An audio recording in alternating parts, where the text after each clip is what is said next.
vamos a continuar con el desarrollo de nuestro foro y en ese orden de ideas y dando continuidad a nuestro tema, hemos de decir y analizar que la crisis global por efectos de los fenómenos que hoy estamos analizando, tanto la pandemia COVID-19, así como la exacerbación de la violencia urbana en muchas ciudades capitales del mundo y de la región, ha generalizado una serie de teorías sobre el nuevo orden mundial. Unos las tildan de conspirativas en la medida que atentan contra ese orden de libertad. Sin embargo, otros sectores argumentan que es un cambio necesario de escenario y que es importante, que es hora de pasar de un escenario de globalización a un gobierno globalista.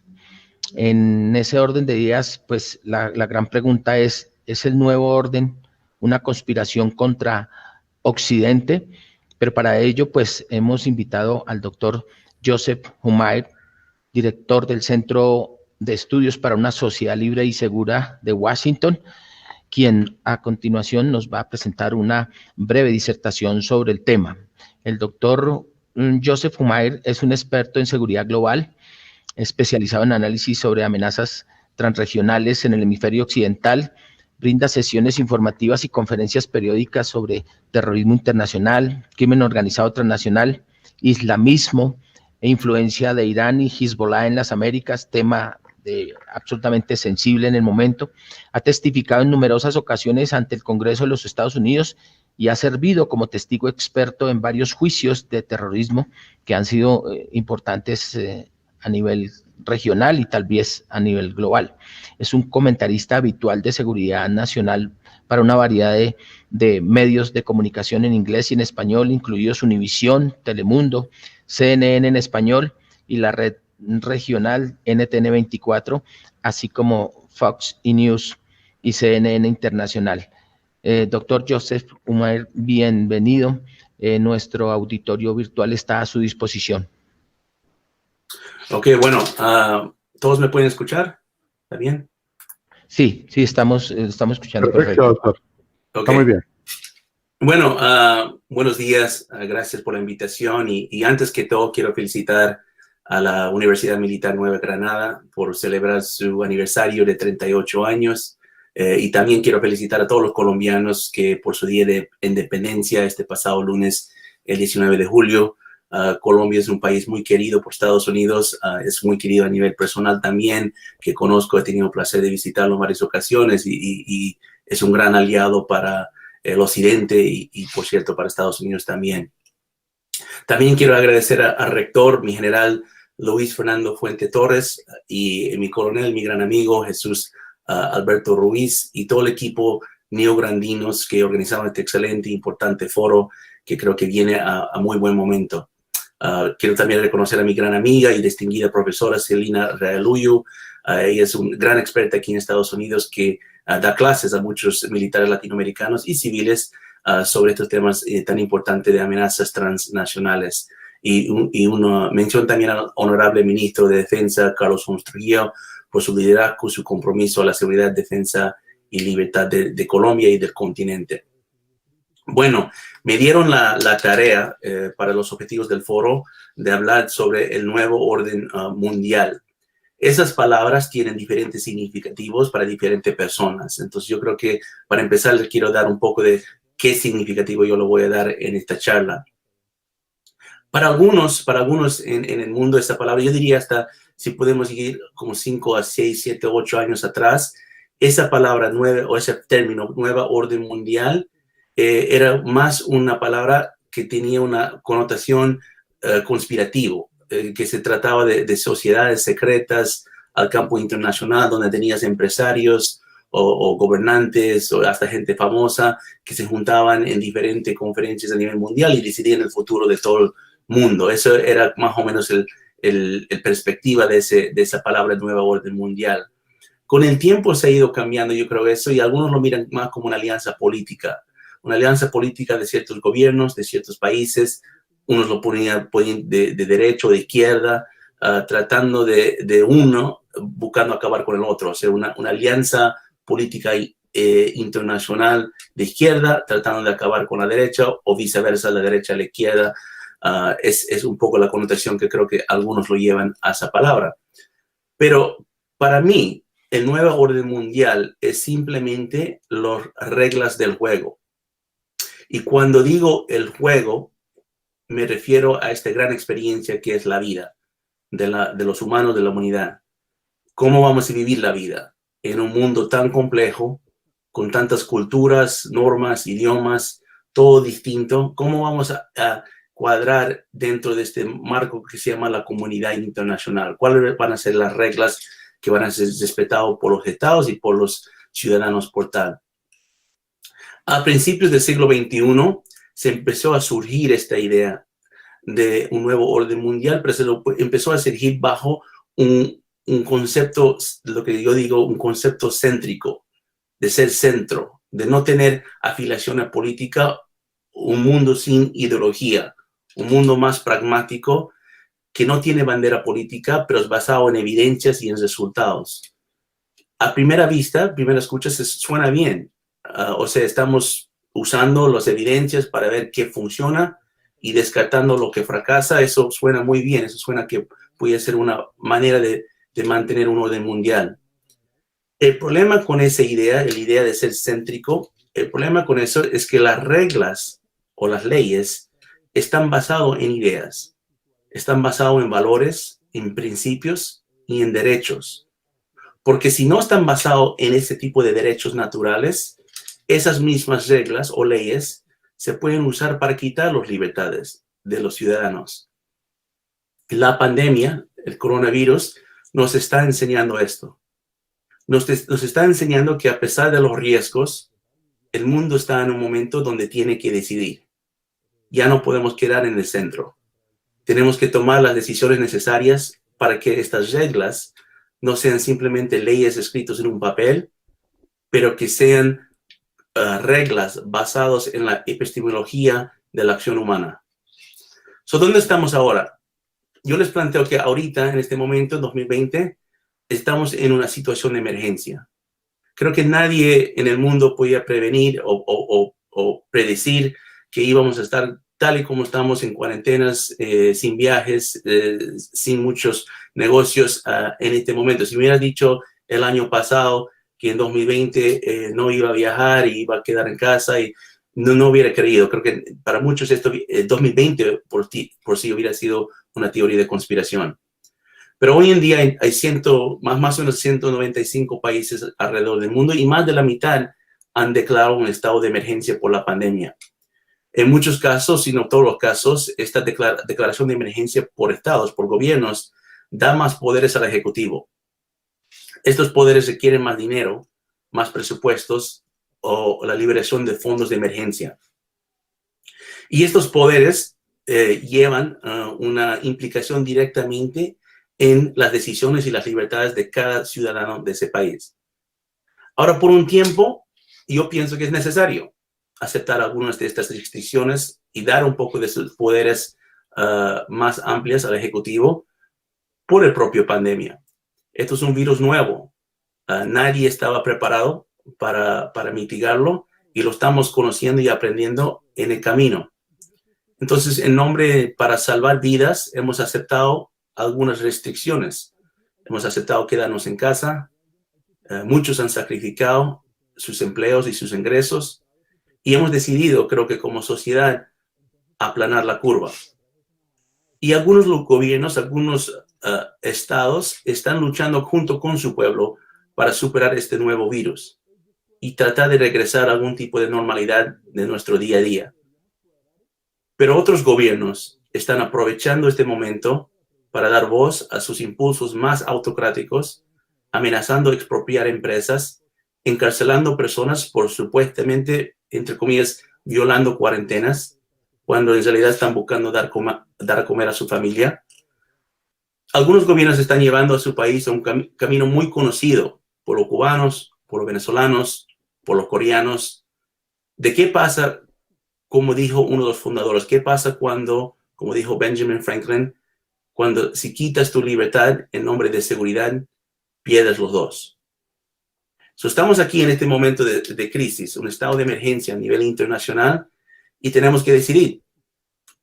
Si vamos a gobernar por miedo o si vamos a luchar por la libertad. Y esta decisión no es solo latinoamericano, es a nivel mundial, incluso aquí en Estados Unidos. Y no me refiero, y no se trata solo de elecciones, se trata de nuestra identidad como sociedad, como país y como cultura occidental. Por ejemplo, en los últimos meses, seguro lo vieron en las noticias, en la televisión, las manifestaciones masivas y violentas que ocurrieron en más de 40 ciudades aquí en Estados Unidos. Y ahora hay que entender que hubo gran parte de estas manifestaciones que eran pacíficas, que eran basados en el derecho constitucional de expresar su descontento con la política. Está garantizado en nuestra Constitución. Una libertad que en realidad en muchos países o muchas poblaciones no tienen, como en Cuba o Corea del Norte. Pero también hay que reconocer que hubo actores violentos y subversivos que se metieron en estas manifestaciones, no por ningún descontento, pero solo para robar, para saquear, para cometer delitos. Y para hasta algunos eso no era suficiente robar, pero simplemente querían causar caos. Lo que era una manifestación pacífica por un descontento legítimo, rápidamente se convirtió en un movimiento de anarquistas que utilizaron este momento para mandar un mensaje. Y ese mensaje es lo del nuevo orden mundial. Es un mensaje que quiere borrar la historia, quiere cambiar el pasado y quiere ocultar la verdad. Porque en su interpretación de la historia, lo que no están de acuerdo simplemente lo borran o lo buscan cancelar, quitando la libertad de expresión de muchas personas que tienen una diferente opinión. Cuando empiezas a cambiar nombres de bases militares, tumbar monumentos o llamar racista a cualquier persona que tiene una opinión diferente, entonces ahí es cuando estás entrando a un potencial nuevo orden mundial. Es verdad, es absolutamente verdad que Estados Unidos tiene muchos pecados en su historia, como todos los países. Hay parte de nuestra historia que no ha sido justo para diferentes grupos minorías, especialmente los africanos americanos o los negros.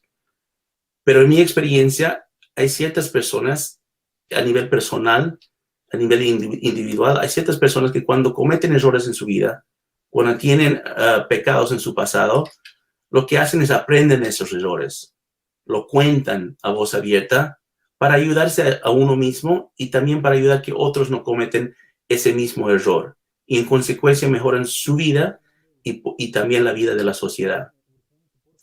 Pero hay otro tipo de personas que borran su pasado, que tratan de cambiar lo que fue en su historia, ocultan sus pecados y sus errores, mienten de su historia y mayormente con el propósito de engañar. Todos los países en el mundo hemos pecado de cierta forma en el pasado.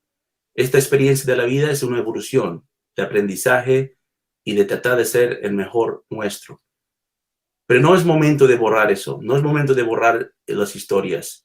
Es momento de aprender de esos errores y hablar con la verdad. Cuando un gobierno que representa una población de más de 1.4 mil millones de habitantes, el país más poblado del mundo, cuando un gobierno que representa ese país dice que tienes menos casos de contagio de COVID-19 que Colombia, que apenas tiene 50 millones de personas, cuando un gobierno dice semejante mentira, a pesar de que el virus originó en su país, no es políticamente incorrecto llamar a esa mentira o llamarlo como una mentira. O cuando otro país dice que quiere tener una capacidad nuclear para fines pacíficos, mientras desarrollan misiles balísticos intercontinentales que solo tienen propósito para armas nucleares, el sentido común nos obliga a cuestionarlo. O cuando ciertos presidentes deciden cambiar las leyes de su país para poder mantenerse en el poder por 16 años más hasta el 2036, eso es abuso de poder. El nuevo orden mundial es el cambio de las reglas del juego para un mundo multipolar manejado por 3 actores globales: China, Irán y Rusia. No es nada más que la geopolítica avanzado en nuevas estrategias de cómo enfrentar a lo que ellos han declarado como sus adversarios o sus enemigos. Durante el siglo XXI ha ido formándose una alianza entre estos 3 países que se está evidenciando más y más con los días que pasan. Hace poco, China e Irán están discutiendo firmar un convenio de acuerdo comercial, tanto como acuerdo militar. Irán ya provee la mayoría del petróleo que consume en China.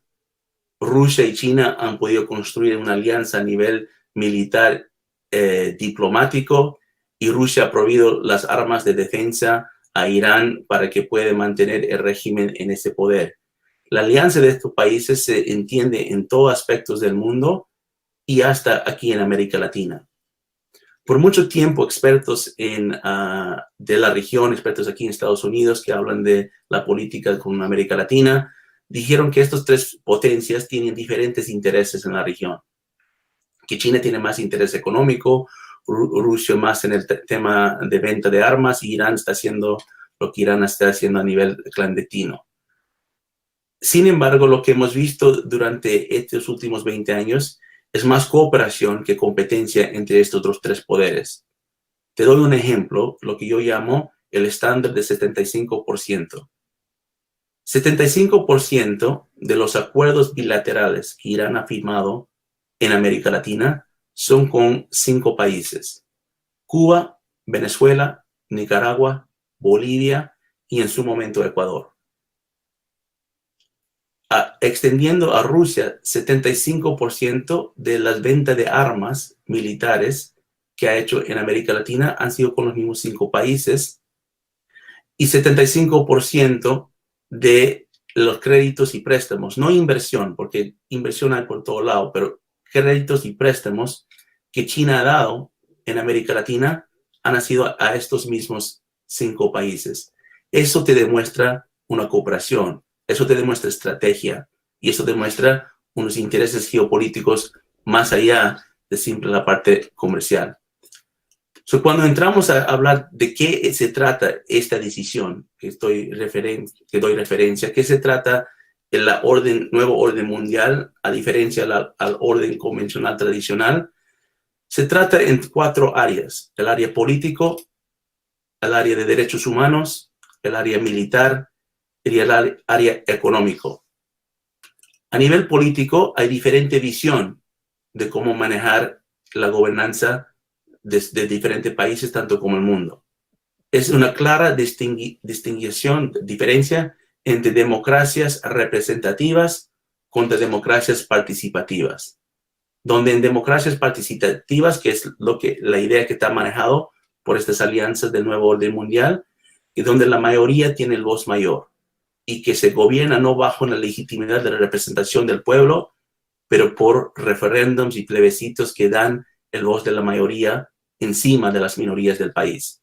Concentran los poderes en el ejecutivo y ponen al legislativo en un plano menor. Esa es la diferencia en el marco político del nuevo orden mundial. En el marco de derechos humanos, se basa en que los derechos ya no pertenecen al individuo, ya no son derechos naturales de la vida, la asamblea, la propiedad, pero son derechos que pertenecen al Estado, que son otorgados a los ciudadanos bajo referéndum. Hoy en día, varias agencias internacionales que están nombrados para defender los derechos humanos están defendiendo los derechos de Estados. En el campo militar, se cambia la doctrina de qué es la guerra convencional basado en convenciones como la Convención de Ginebra y las leyes de guerra. Se cambia esa doctrina a algo que es guerra asimétrica, que tiene una visión más amplia de qué se considera actores de guerra, no solamente incluyendo militares, pero también incluyendo actores no estatales, milicias irregulares, y usa el terrorismo y el crimen organizado como herramientas de guerra. Y a nivel económico, que creo que para mí es el más importante y la más grande diferencia, que va a tener un impacto amplio si llega a ser el consenso, se cambia de un orden económico privado a un orden económico público. En el privado, la propiedad privada es protegida. El libre comercio se maneja mediante empresas privadas.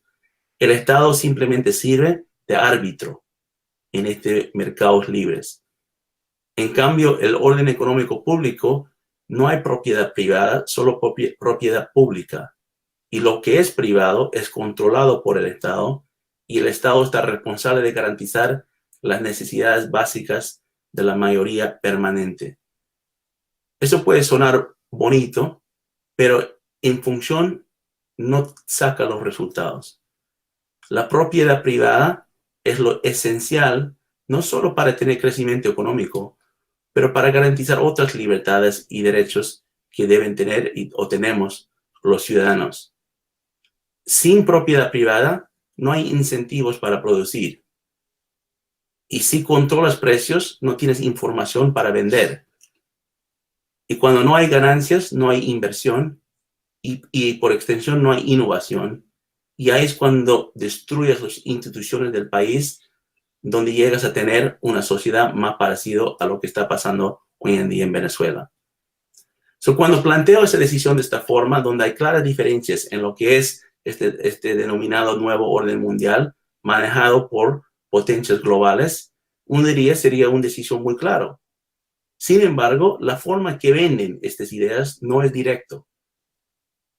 Si miramos simplemente las cifras de las opiniones públicas, las encuestas, hay uno que yo siempre miro que se llama Latino Barometer, creo que tiene pasado en Chile, para medir un poco la opinión pública de cómo están midiendo la favorabilidad de Estados Unidos respecto a China. Y en 2018, estas son las cifras hasta el momento. 56% que estaban en esta encuesta dieron un marco positivo a China. Eso es un poco menor de Estados Unidos, que llegó a 63%. El 20% dio un resultado negativo a China, que es menor que un 27% a Estados Unidos. Pero esa no fue la cifra que más me llamó la atención, sino era la cifra que hay 24% que respondieron a esta encuesta que no saben nada de China. Sin embargo, solo hay 9% que dijeron que no saben o no tienen opinión de Estados Unidos. Es ese 24-25% que China quiere aprovechar. Quiere aprovechar de cierta forma una ignorancia que queda en el marco geopolítico en Latinoamérica, y lo han hecho por los últimos 20 años. Por mucho tiempo China engañó al mundo occidental. Dijeron que son céntricos, que no buscan conflictos, que no intervienen en los asuntos políticos de países soberanos. Dibujaron una imagen de un país pragmático, un gobierno céntrico interesado más en negocios que en política. Sacaron el dragón y lo reemplazaron con el panda, y dijeron que China simplemente quiere ser un socio en la comunidad internacional, no dominar el orden mundial. Pero todo el tiempo estaban endeudando a países económicamente débiles, sabiendo que no tenían condiciones para recibir préstamos a sobrevalor, al mismo tiempo quitando territorio en Asia-Pacífico y en África, infiltrando agencias multilaterales y capturando influencia en estas agencias para llevarlos a su órbita geopolítica. Hicieron una diplomacia a través del bolsillo para cambiar el orden mundial a su fuerza. Y después, en 2020, nos despertamos y nos damos cuenta que hay otras cosas pasando en China. Que hay minorías que están siendo reprimidos, que hay religiones que no pueden ser practicadas. Y un día nos despertamos y vemos que China y Rusia tienen más armas nucleares que el resto del occidente, y que han hecho más pruebas de misiles balísticos del resto del mundo completo. Un día nos daremos cuenta que China, Rusia e Irán no están conspirando, están en pleno guerra contra el occidente. Y en esa guerra el mundo tiene que decidir. Hoy en día el nuevo orden mundial no es nada más y nada menos de la decisión de los ciudadanos que representan la voz de muchos gobiernos, para poder decidir si queremos vivir bajo reglas que respetan la libertad y los derechos humanos del mundo, o queremos ser gobernados por miedo a diferentes amenazas que están creciendo a nivel internacional. Bueno, con eso les dejo y agradezco su tiempo. Muchísimas gracias.